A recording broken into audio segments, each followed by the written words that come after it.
Hi friends, this video shows how to clear both data and cache of an app. Go to settings. Select settings icon from top right corner.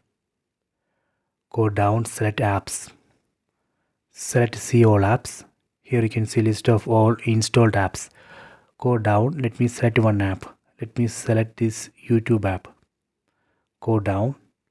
Here you can see cache, clear data. See, size of the cache, it shows 4.51 MB. Size of the data is 5.21 MB. First I am going to clear cache. Select clear cache. Select OK. Done. See, now shows size of the cache is 0. Then let me clear data. Select clear data. Select OK. Done. Now shows size of the data is 0. So this way we can clear both data and cache. You can try this. I hope you have enjoyed this video. Please subscribe this channel. Please like and share the video.